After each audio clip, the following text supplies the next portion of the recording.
우리 이렇게 인사했으면 좋겠습니다. 예배 후에도 예배자가 됩시다. 네. 여러분, 지금 우리가 예배를 드리고 있는데 이 예배를 드리고 있는 이 예배의 시간에 말로 예배자가 되면 절대 안 되겠죠. 그죠? 우리는 이 예배를 드리고 있는 이 시간에도 예배자가 되어야 되지만 예배가 끝난 뒤에도 우리는 예배자로서의 삶을 계속해서 살아내야 된다는 거죠. 오늘 그걸 나누려고 하는 거예요. 이게 올바로 되지 않으면 우리는 온전한 예배자라고 할 수 없습니다. 여러분, 스마트 워치 다 하나씩 있나요? 저에게 있는데, 자랑하려고 하는 게 아니라 스마트 워치가 어떤 기능을 하죠? 스마트 워치가 어떤 기능을 해요? 시계죠. 맞아요, 시계예요. 첫 번째는 시계고, 두 번째는 뭐 전화 올 때 알림을 받는 거예요. 전화 올 때, 문자 올 때, 카톡 올 때 핸드폰 꺼내지 않고 바로 전화기로 확인할 수 있고, 또 좋은 기능이 뭐가 있냐면 지금 내가 오늘 얼마나 걸었는가. 우리가 여행 갈 때 그런 거 많이 따지잖아요, 그죠? 오늘 우리가 2만 보를 걸었어. 2만 보 걸으면 엄청 걸은 거거든요. 저는 2만 보 걷는 게 너무 힘들더라고요. 때로는 한 1000보도 안 걸을 때가 있어요. 내가 오늘 이거밖에 못 걸었나? 그죠? 근데 우리는 때로는 그렇게 생각해. 오늘은 한 10,000보는 걸은 것 같아. 근데 막상 보니까 5,000보밖에 안 걸은. 그럴 때 우리의 마음이 어떻습니까? 내 생각과 이 기계의 생각이 다른 거예요. 뭐가 더 정확할까요? 기계가 더 정확하겠죠. 숫자는 거짓말을 안 합니다. 근데 그런 생각을 해봤어요. 스마트 워치를 보면서 만약에 우리의 믿음을 측정하는 기기가 있다면, 스마트 기기가 있다면 어떨까? 아마 여러분 그 스마트 기기가, 믿음의 스마트 기기가 있으면 주일에는 점수가 제일 높을 거예요. 그죠?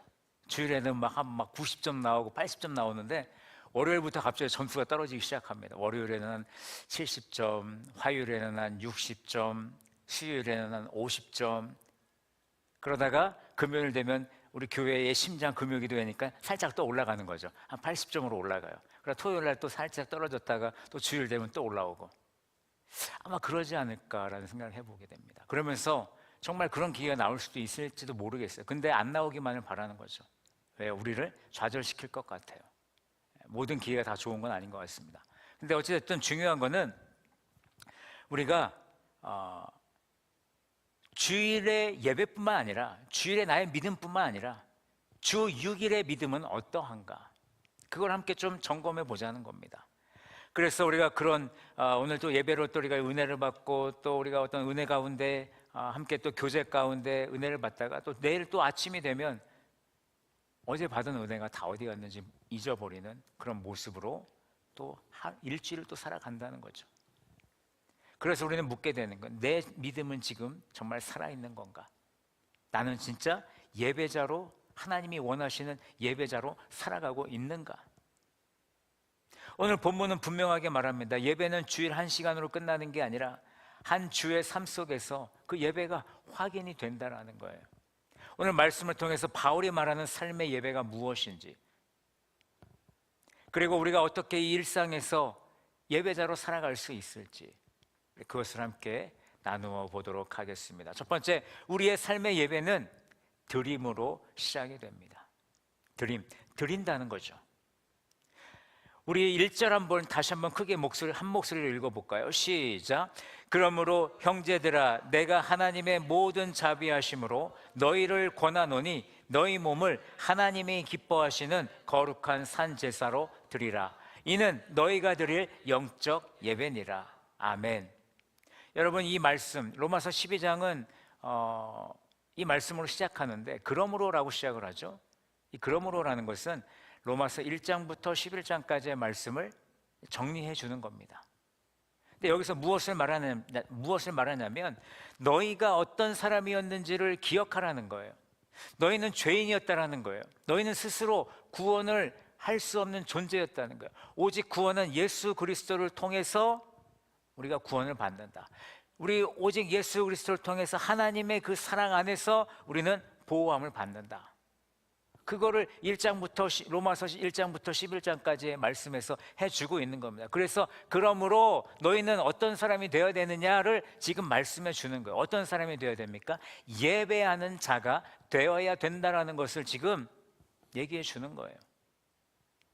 예배하는 자가 되어야 된다. 우리가 구원을 받았으니까 이제는 그 구원받음을 예배하는 자들이 되어야 된다. 하나님께 영광을 올려드리는 자들이 되어야 된다. 그래서 예배는 이미 받은 은혜에 대한 응답이다.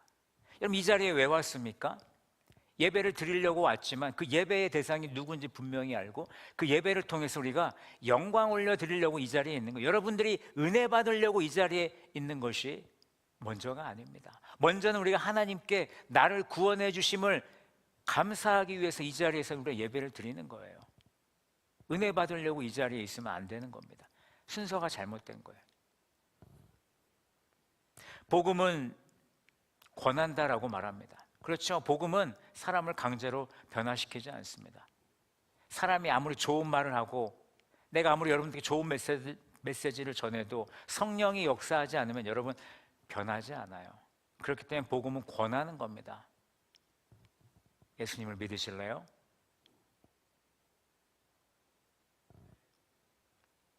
그런데 바울이 오늘 하나님께 드리라고 하는데 의외의 것을 드리라 그래요. 우리는 보통 헌신을 드리고 찬양을 드리고 헌금을 드리고 또 결단을 드린다고 하잖아요. 근데 하나님은 너희의 몸을 드리라고 말씀하고 있습니다. 우리의 몸을 드리래요. 왜 몸일까? 왜 몸을 드려야 되는가? 우리의 몸은 거짓말을 하지 않기 때문입니다. 우리의 몸이 다 드러나게 되어 있어요. 내가 하루를 어떻게 쓰는지 우리의 몸은 알고 있습니다. 우리가 무엇을 반복해서 하고 있는지, 어떤 말투로 우리가 반응을 하고 있는지, 그리고 내가 가장 어렵고 힘들 때 나는 어느 방향으로 달려가고 있는지를 우리의 몸이 보여주고 있다라는 거예요. 그 몸이 바로 우리가 하나님께로 향하고 있는가 아니면 세상으로 향하고 있는가를 보여주는 거죠. 근데 마음은 어때요? 마음은 거짓말을 할 수 있어요. 내가 괜찮지 않은데도 괜찮은 척 할 수 있고, 나는 지금 힘든데 힘든 척 안 할 수도 있어요. 그렇잖아요, 그죠? 그래서 마음을 드리는 게 아니라 우리의 몸을 드려라. 그래서 바울이 말하는 예배는 예배당 안에서만 머무르는 예배가 아니라 예배당 밖에서도 우리는 예배하는 자로서의 삶을 살아야 된다는 겁니다. 그래서 우리가 밥 먹을 때, 학교에서, 일터에서, 운전대 앞에서 우리가 혼자 휴대폰을 붙잡고 있을 때, 그때도 우리가 예배자로서 그 행위를 하고 있느냐, 내가 어떤 예배자인지가 드러난다는 것이죠. 바울이 이 예배를 하나님이 기뻐하시는 거룩한 산 제사라 그러는데, 여기서 중요한 건 예배의 기준이죠.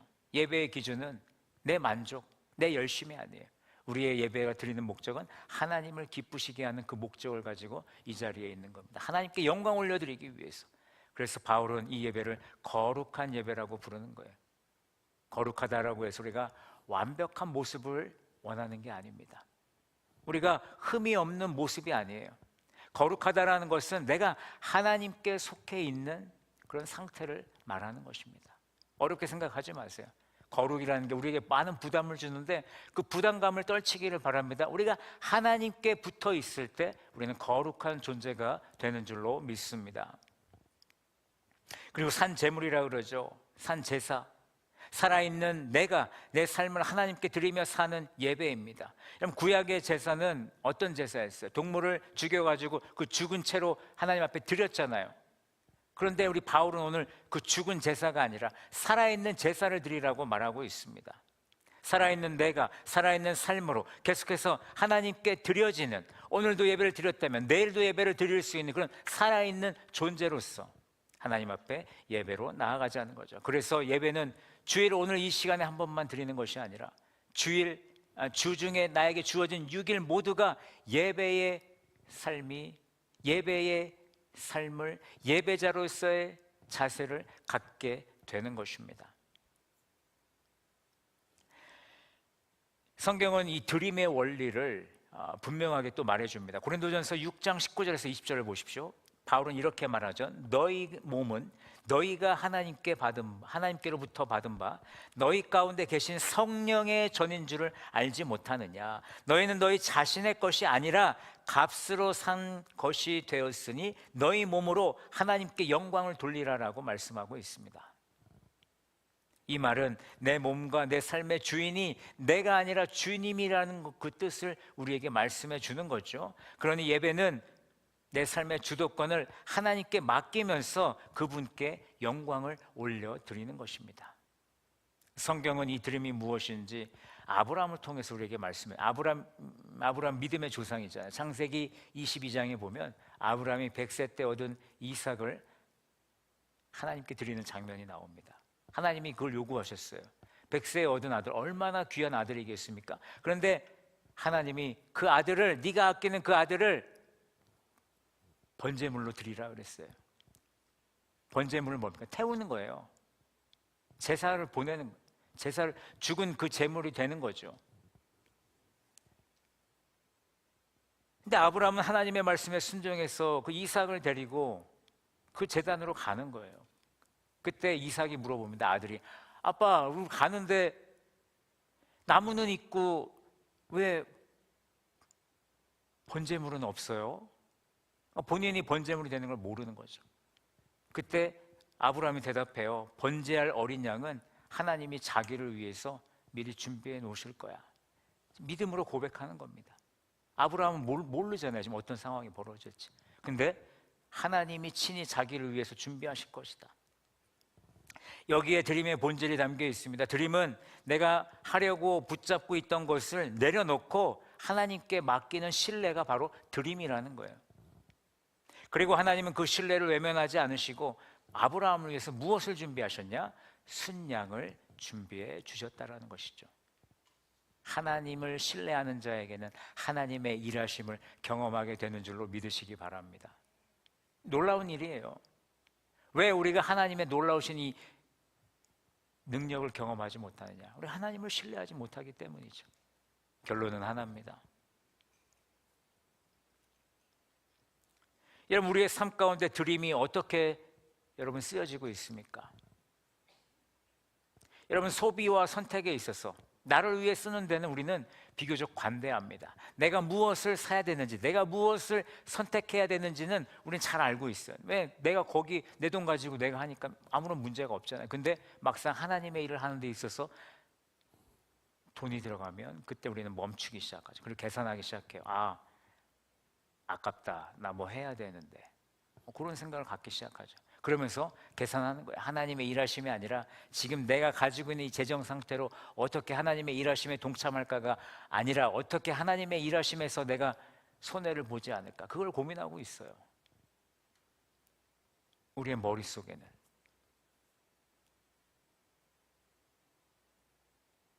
그래서 하나님의 일 앞에 서면 마음이 달라지죠.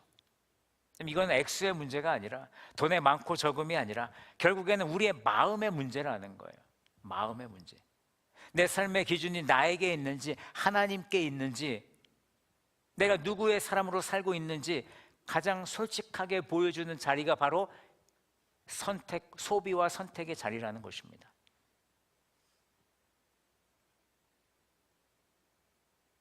삶의 예배는 오늘이라는 하루 속에서 내 시간과 내 선택을 하나님께 드리는 데서 시작이 됩니다. 내가 붙들고 있던 것을 내려놓고 하나님을 신뢰하며 삶의 주도권을 하나님께 드리는 것, 그것이 바로 오늘 바울이 말하는 드린다는 것입니다. 그래서 바울은 이렇게 사라지는 삶을 헌신이라고 부르지 않고 오늘 이렇게 말하고 있어요. 1절 마지막 절에 보시면 이는 너희가 드릴 영적 예배니라.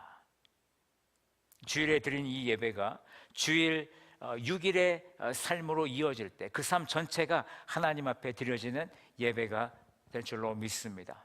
그런데 여러분, 이렇게 드려진 삶이 그냥 가만히 두면 하나님께 드려지는 것으로 끝나는 것이 아니죠. 그대로 유지되지 않습니다. 왜냐하면 세상은 계속해서 우리를 어떻게 합니까? 그 드림에서 벗어나게 하려고 끊임없이 우리를 공격하기 시작합니다. 그래서 우리의 삶의 예배는 드림에서 멈추지 않고 분별로 우리의 이 예배를 지켜야 되는 겁니다. 분별할 줄 알아야 돼요. 오늘 로마서 12장 2절 앞부분에서 바울이 짧게 그러나 아주 강력하게 우리에게 말해주고 있죠. 너희는 이 세대를 본받지 말라라고 우리에게 말해주고 있습니다. 이 세대를 본받지 말래요. 이 세대는 우리가 정말 아무 생각 없이 들이마시는 공기와도 같은 거예요. 여러분, 공기 마실 때 공기가 들어오는구나, 그런 사람 있습니까? 아무도 없죠. Nobody, 아무도 없어요. 그냥 공기가 들어오고 있어요. 모르고 그냥 들어가는 거예요. 그죠? 인식해서 하는 사람, 아프지 않는 이상 그렇게 하는 사람 없어요.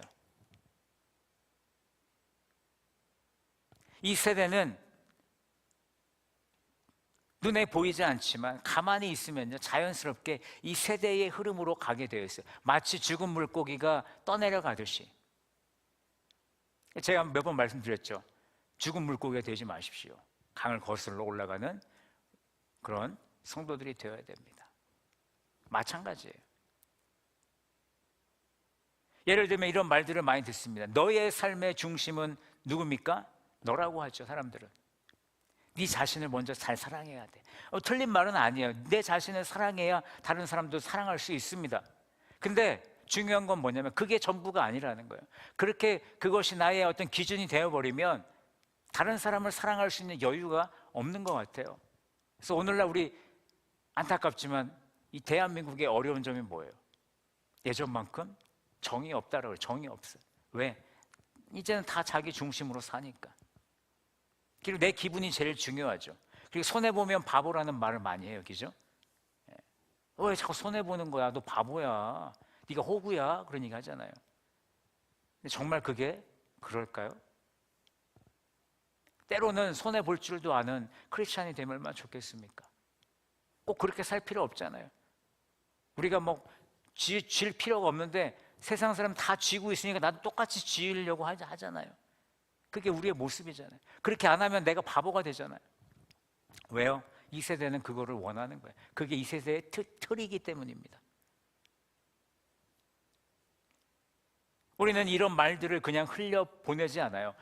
흘려보내다가도 그걸 다시 듣고 그게 나의 기준이 될 때가 얼마나 많은지 모르겠습니다. 여러분은 어떤지 모르겠어요. 어느새 내 삶의 기준이 되어버린 이런 세대의 말들이 나에게 어떤 영향을 주고 있는가. 그래서 우리는 그렇게 생각하죠. 내가 좋은 대학을 못 가면 실패한 사람이 되는 거고, 내가 투자해서 성공하지 못하면 망한 인생이 되는 거고, 흙수저가 되는 것이고, 우리는 그렇게 생각한단 말이죠.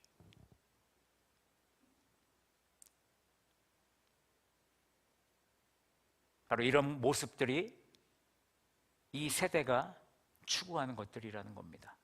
여기서 본받는다는 말이 뭐냐면, 세대를 본받지 말라라고 했는데 본받는다는 게 뭐냐면 그냥 따라가는 것이 아니라 어떤 틀에 찍힌다는 것을 의미하는 거예요. 세상이 정해놓은 틀이 있다는 거예요. 그 틀이 찍고 찍는 거예요, 사람을. 그럴 때 우리가 그거에 찍히느냐 마느냐, 그걸 분별할 수 있는 성도들이 되자는 거죠. 여러분, 도장 있잖아요. 도장 하나씩 다 있죠. 요즘은 도장 잘 안 쓰나요, 우리 젊은 사람들은? 전 도장이 있거든요. 찍으면 배지현 인이 나와요. 찍으면 배지현 인이 나와요. 찍으면 두류배 인이 안 나와요. 똑같이 배지현 인이 나온다고요. 마치 그거와 같다는 거예요, 우리의 삶이. 그래서 우리는 한 가지를 생각해 봐야 되는데, 나는 지금 어떤 틀에 찍혀 살고 있는가를 여러분 스스로 돌아볼 수 있어야 됩니다. 그것을 올바로 보지 못하면 우리는 이 세대를 품고 떠내려가는 삶을 사는 겁니다. 왜 이런 분별이 우리에게 필요할까요? 우리의 삶의 주인이 둘이 될 수 없기 때문입니다.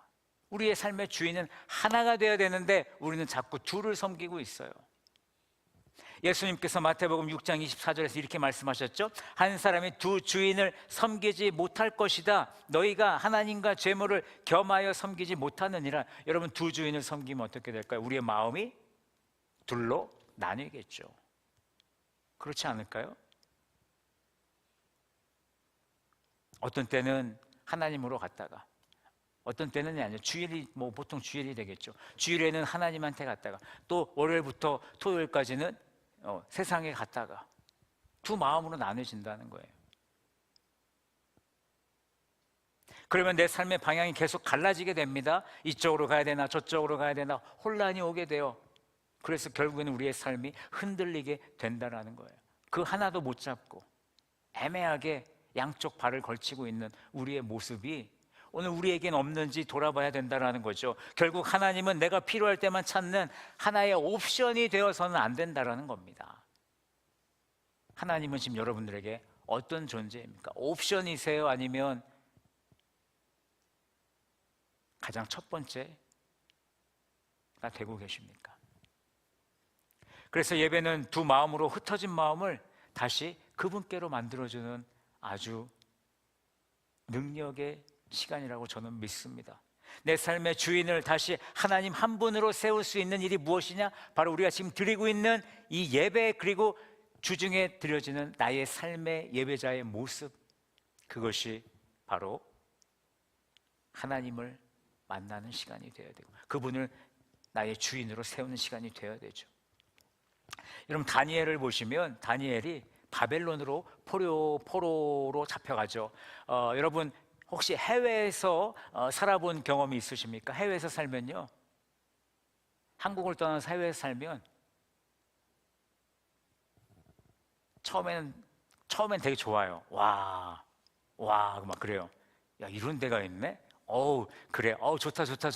나 저기도 가보고 돈 모아서 막 해야지 한단 말이에요. 근데 한 몇 개월 지나면 마음이 영 불편해지기 시작합니다. 왜 불편한 줄 아세요? 말도 안 되죠. 대화가 안 돼요. 우선 사람들이랑 맨날 만나는 사람, 한국 사람 몇 명, 뭐 두세 명밖에 없어. 그 다음에 뭐 가게 가가지고 뭐 하나 주세요, 뭐 해주세요. 그게 영어가 다, 영어 그게 다예요. 따로 영어 안 써요. 그죠? 근데 마음이 불편해지기 시작해. 아, 이게 아닌가 보다. 힘들다. 외로워지기 시작합니다. 근데 그때 타협할 수가 있는 거예요. 어떤 타협이 있을까요? 다양하게 좀 제가 그걸 일일이 다 설명할 수는 없지만 좋은 길로 갈 수도 있고 나쁜 길로도 갈 수 있는 타협의 길이 우리에게 반드시 오게 되어 있어요. 해외에서는 어쩔 수 없어요. 왜? 나는 거기서 자라본 적이 없으니까 모르는 거예요. 몰라요. 그러면서 이 정도는 괜찮겠지, 내가 살아야 되니까, 다들 이렇게 사니까 나도 그렇게 살아야겠다. 아유, 뭐 내 주변에서 보는 사람이 아무도 없는데 내 마음대로 살면 됐지 뭐. 그런데 다니엘은 그렇지 않았다는 거예요. 다니엘은 다니엘서 1장 8절에서 이렇게 말해요. 다니엘은 뜻을 정하여 왕의 음식과 그가 마시는 포도주로 자기를 더럽히지 아니했다라고 우리에게 말해주고 있죠. 여러분, 이 장면은 중요한 거는 다니엘의 마음입니다. 내가 이 바벨론에 있으면서 왕의 그 제사 음식을 먹음으로 인해서 내가 하나님의 자녀로서 나를 버리지 않겠다라고 지금 그의 마음을, 정체성을 확실히 두고 있는 겁니다. 이 환경이 내 주인을 바꾸게 하지 않겠다, 나의 주인은 오직 하나님 한 분이시다라는 것을 지금 뜻을 정했다라는 겁니다. 여러분, 이것이 분별이죠. 다니엘은 자기의 삶 안에서 분명한 구분을 선택했습니다. 이것이 바로 삶으로 드리는 예배의 분별이라고 할 수 있는 거예요. 세상을 미워하는 것이 아니라 어떤 그 세대의 틀에서 벗어나서 하나님이 원하시는 것이 무엇인지를 먼저 찾는 삶, 그것이 바로 분별된 삶이라는 것입니다. 여러분, 우리가 그렇잖아요. 세상이 지금 흘러가고 있는 대로 살지 않으면 왠지 우리는 도태될 것 같고 뭔가 나에게 불이익이 올 것 같아요. 그래서 우리는 고민하기 시작합니다. 내가 정말 하나님이 원하시는 길을 가야 되는가 고민하잖아요. 그죠? 특히 우리 젊은 세대들 그렇잖아요. 나 뭐 안 하면 안 될 것 같고, 어디 안 가면 안 될 것 같고, 뭐 안 사면 안 될 것 같고 그렇잖아요. 다니엘을 보면요, 다니엘의 삶을 어떻게 하나님이 인도하셨냐? 지혜로 인도해 주셨고 그의 삶을 형통하게 인도해 주셨고 어려움 가운데서 그를 구원해 주셨어요. 왜? 마음의 뜻을 정했더니 하나님께서 그의 삶 위에 함께 해주셨다라는 거죠. 여러분들도 그런 삶 살고 싶지 않으세요? 근데 그 삶을 살고 싶은데 막상 부딪혔을 때 현실과 믿음이 충돌하는 지점이 있거든요. 그때 우리는 고민하기 시작하는 거예요. 아, 세상의 흐름을 따라가야지. 트렌드를 따라가야지. 그래야 내가 이 세상을 살아가는 사람이지. 그때는 분별력이 떨어진 겁니다. 무슨 얘기인지 아시겠죠? 그 분별력을 살리는 저와 여러분들이 되기를 간절히 바랍니다. 그래서요, 분별이 좋지 못하면 이런 말을 많이 남발하게 되어 있어요. 목사님, 내가 상황이 더 좋으면, 목사님 헌금할게요. 목사님, 내가 더 환경이 좋아지면, 제가 더 나중에 빨리 뭐 취직해가지고 뭐 하면 그때 뭐 할게요. 헌신할게요. 지금은 아닌 것 같아요.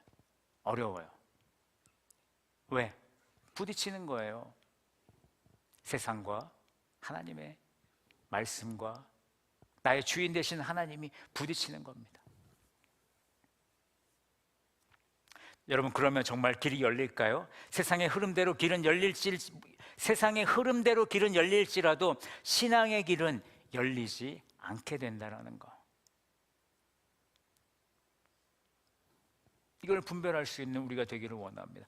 하나님의 말씀은 늘 이렇게 말하죠. 분별하라, 구분하라. 먼저 너의 주인이 누구인지 분명히 세워라. 그러면 하나님이 그 길을 살아갈 수 있는 힘을 주신다는 것이죠.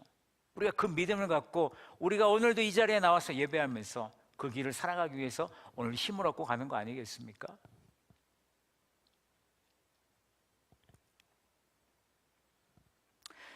분별은 흩어졌던 기준을 다시 주님께로 모으는 것입니다. 세대가 밀어넣는 틀 앞에서 이건 아니다라고 하나님 앞에서 구분하는 것, 그것이 바로 분별이다라는 것을 우리는 머릿속에 기억했으면 좋겠어요. 여러분들께 한 가지 질문을 드릴게요. 요즘 여러분의 마음을 가장 세게 잡아당기고 있는 세상의 틀은 무엇입니까? 무엇이 지금 여러분들의 마음을 세상으로 이끌고 가고 있는가를 다시 한번 이 시간에 생각해 보세요. 나는 지금 무엇에 가장 마음에 흔들리고 있는가?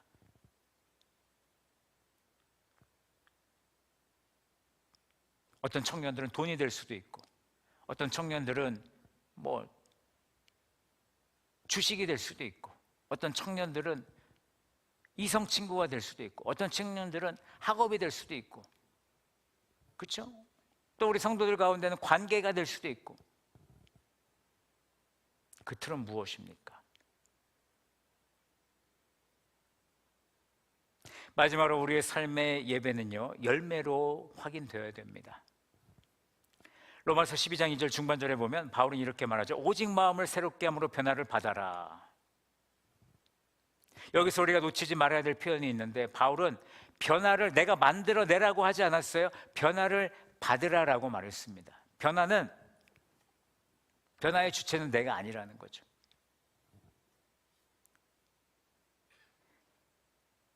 변화는 예배를 통해 하나님께서 우리를 새롭게 할 때 일어나는 줄로 믿습니다. 그렇다면 그 변화는 어디에서 시작이 될까? 마음을 새롭게 함으로 우리는 변화에 이르게 되는 것입니다. 성경에서 말하는 마음은요, 우리가 세상을 바라보고 판단하고 선택하는 그 중심이 바로 우리의 마음입니다. 내 기준, 내 가치관, 그리고 내 판단, 내 우선순위. 쉽게 말하면 마음은 내 인생의 방향을 결정하는 중심축이 되는 거예요. 그래서 여러분들 마음이 참 중요한 겁니다. 내 마음이 지금 어디에 있는가가 그래서 중요한 거예요. 이 중심이 바뀌면 우리의 선택은 달라지고, 선택이 달라지면 우리의 삶의 방향도 당연히 바뀌게 되겠죠. 내 마음이 가는 대로 움직였으니까. 그래서 예배는 내 마음의 중심이 새로워져서 삶의 선택이 달라지게 하는 그 자리가 되어야 된다는 겁니다. 이것이 바울이 말하는 예배의 열매인 것이죠. 예배의 열매는 하나님의 뜻을 알아차리고 그 뜻을 따라 선택할 수 있는 사람이 되는 것입니다. 예전에는 상황이 나를 이끌고 갔다면 이제는 예배와 말씀이 나를 이끌고 가는 그런 삶을 사는 우리 모두가 되기를 원합니다. 그런데도 불구하고, 예배를 계속 드렸는데도 불구하고 우리의 삶에 변화가 없고 똑같다라면 우리는 스스로에게 물어봐야 돼요. 나는 정말 온전한 예배자로 살았는가? 아니면 난 예배를 보러 온 건가? 이 자리에 어떤 마음으로 오셨어요? 예배를 보러 왔습니까? 드리러 왔습니까? 성경이 우리를 분명하게 붙잡아주는 말씀이 있습니다. 요한복음 14장 15장 4절과 5절에 보시면 예수님이 포도나무와 가지의 비유를 말씀하시죠. 예수님은 자신을 뭐라 그러죠? 포도나무라 그러셔요. 우리는 뭡니까? 가지예요, 가지. 그러면 우리가 열매를 맺으려면 어떻게 해야 될까요? 포도나무에 붙어 있어야 돼요.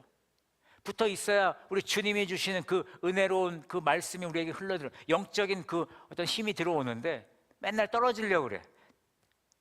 이제 곧 얼마 있으면 떨어질 것 같아. 그러면 그 영양분이 받겠냐고요? 열매가 맺어지겠냐고요? 안 맺어지죠. 그러면 어떻게 하는 줄 아십니까? 하나님께서 그 가지를 띄어다가 불에 태워버리신다고 그래요. 간절히 바라기는 그 누구도 우리 청년들 가운데 또 이곳에 함께하는 모든 성도들 가운데 포도나무로부터 떨어지는 일이 없기를 간절히 소망합니다. 붙어 있어야 돼요. 무슨 얘기냐? 우리는 열매를 맺기 위해서는 예수 그리스도를 늘 믿고 예수 그리스도 안에 늘 거해야 된다는 겁니다. 그것이 없이는 우리는 온전한 열매를 맺을 수 없다라는 거예요. 주님이 주시는 생명 안에 주님이 주시는 그 생명이 우리의 성품으로 나오고 선택으로 나오고 우리의 삶의 습관으로 그 열매로 나타나기를 간절히 바랍니다. 주님의 그 생명, 주님의 사랑이. 그러니까 예배의 열매는 뭐냐? 주님께 더 붙어 있어야 된다라는 겁니다. 여러분, 열매가 무엇인지 삶으로 분명하게 보여주는 성경 이야기가 있는데 사도행전 9장에 보시면 사도 바울의 이야기가 나옵니다. 사도 바울이 되기 전에 그러니까 크리스찬들을 핍박했던 그 가운데 빛으로 오신 예수님을 만나게 됩니다. 그날도 그랬어요. 사도 바울이 나는 이제 다메섹에 있는 크리스찬들을 잡으러 간다라고 했을 때 그 가는 그 길 가운데 예수님을 만나게 되죠. 사울아 사울아 네가 왜 나를 핍박하냐. 예수님이 참 놀라운 게 뭐냐면 핍박은 지금 크리스찬들이 받고 있는 거거든요. 근데 예수님은 지금 네가 왜 나를 핍박하냐라고 그러시는 거예요. 결국에는 무슨 얘기냐면 여러분들이 하나님의 존재라는 거예요. 여러분들은 귀한 존재예요. 여러분들 하나님의 자녀잖아요. 그죠? 누군가 여러분을 핍박하면 지금 누구를 핍박하는 거냐? 예수 그리스도를 핍박한다는 거죠. 그러면서 뭐라 그러시냐면 나는 네가 박해하는 예수다라고 말합니다. 어떻게 보면 이 박해라는 것이 크리스찬들도 되겠지만 교회도 의미가 될 수 있는 거예요. 교회를 핍박하는 것은 결국에는 예수님을 핍박하는 게 되는 것입니다. 동일한 의미죠. 근데 이 말씀 앞에서 사울이 붙잡고 있던 세계가요 한순간에 와르르 무너지는 거예요.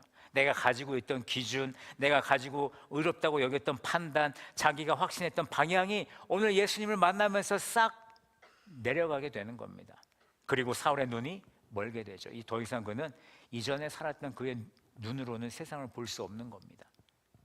아나니아를 하나님께서 보내주셔서 예수님께서 보내주셔서 아나니아를 통해서 사도 바울의 눈이 떠지게 됩니다. 비로소.